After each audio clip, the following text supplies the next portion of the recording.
It's been called dangerous, it's been called addictive, and it's in almost everything we eat, sugar.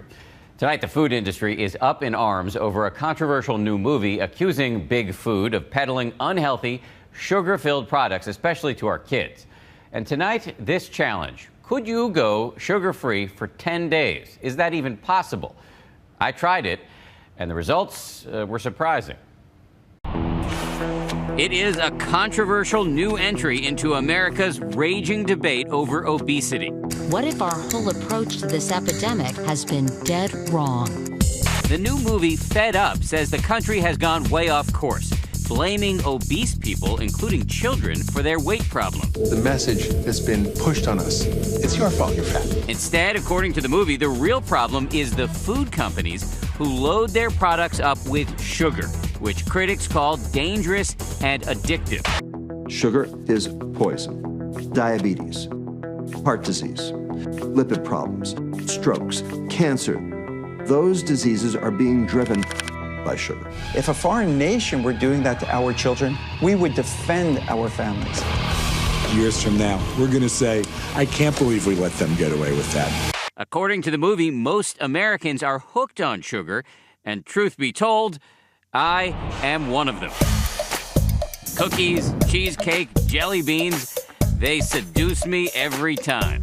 Okay, so I'll admit that I'm one of these kind of annoyingly healthy people. I work out every day, I eat a lot of fruits and vegetables, I don't smoke, I don't drink, I don't even drink caffeine. I have one major vice, and that is sugar. So you can imagine my discomfort when my colleague, Katie Couric, who's the narrator and executive producer of Fed Up, announced something called the Fed Up Challenge. 10 days with no sugar. No, I'm going to start on Monday. You're starting also. She then went on Good Morning America and publicly roped me into it. And Dan Harris of Nightline is going to be doing it with me. Thank you for that, Katie. So here are the rules of the challenge. No soda or sweetened beverages, that includes diet soda and juice. No artificial sugars or sugar substitutes, and no foods that have added sugar, which includes not only my favorite desserts, but to my surprise, everything from yogurts to canned foods to spaghetti sauce. Okay, so it's the Sunday night before Katie Couric's sugar-free death march, and I'm doing a last-minute binge. Stack of cookies.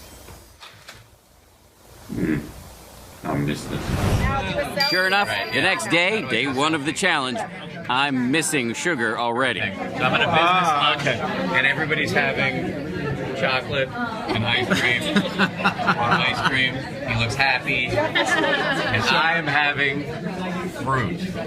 Fruit, which has natural sugar, is allowed under the rules of the challenge. I'm not cheating. I just want you to know this is unhappy face. My only consolation, Katie is suffering too. I'm feeling a little listless and lethargic. Yes, I want a cookie. You know, I think I miss the sugar, I'm not going to lie. As soon as you decide to cut out sugar, you very quickly realize how hard it is to find any product that doesn't have sugar. And I looked at my super healthy bread to fix a piece of toast this morning, and I was so bummed. Look, 1 gram of sugar. Ah! Everything has added sugar. According to the movie, even if the label doesn't say sugar, don't be fooled. There are 256 different names for sugar. Day 5, we bring Dr. Mark Hyman, featured in the movie, to a supermarket. So you have to learn how to hunt and gather successfully in a supermarket. And the best way to do that is to stick around the edges of the supermarket. So don't go down any of the aisles where all the processed foods are. He says there are 600,000 food items in America, and 80% have added sugar. It's very simple. If you read a label and there's an ingredient you can't pronounce, don't recognize, it's in Latin or it's not a real food, put the food back on the shelf. Is there a barcode on this? Right? Is there nutrition facts on this? Right. It's a little bit more work than just buying a frozen dinner, but Hyman says the trick to going sugar-free is cooking your own meals. We ate ourselves into this by eating junk food, and we have to cook our way out of this problem. So does this mean I can just bake lots of homemade cookies and cakes at home? Apparently not. I love dessert. Yes. You've taken that away from me. We think we love cookies, we love donuts, we love cake, but I've got news for you. It's not love, it's addiction. In animal studies, they found that sugar's 8 times as addictive as cocaine. When they put rats eating sugar in a little sugar bowl with liquid sugar, and then they put them on an electric shock pad and they shock them while they're eating the sugar, they keep eating the sugar even while they're getting shocked because it feels that good. So I'm the rat in this. You are. You're the rat.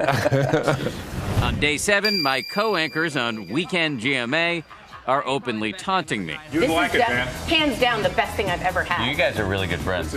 Even if you happen to have nicer colleagues, we all live in an ecosystem of near constant temptation, bombarded by marketing messages, especially kids, on television and even in school.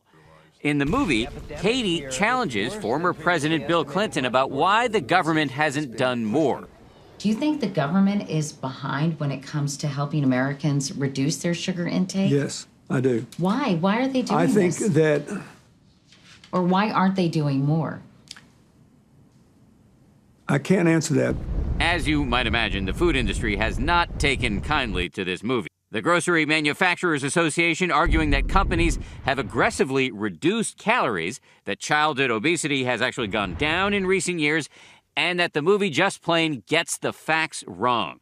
Still, while critics may take issue with the movie's, quote, vilification of one nutrient, pretty much nobody argues that reducing sugar is a bad thing. Day 9, and dietary freedom is so close I can almost taste it. I will admit that I am sleeping a lot better without all the sugar, but the cravings have not diminished one bit. In fact, on my way home from work, I pass all of these tantalizing dessert places. You feel deprived? I felt very angry at Katie. I'm sorry, Dan. This morning, the day after the challenge ended, I went on Good Morning America with Katie. You gonna stick with it? You know, I think I will stick with it with a few calculated sugar binges. People have asked me, did you cheat? The truth is, I did find a box of Swedish fish my wife had hidden away in the cabinet, and to my great shame, I had 2 of them. But again, I only had 2 of them. Now, we should say the Grocery Manufacturers Association contacted us to say that Fed Up provides an inaccurate view of the packaged food industry and, quote, our companies have been trusted by generations to provide products that are safe, nutritious, affordable, and well-balanced. Fed Up is in theaters right now.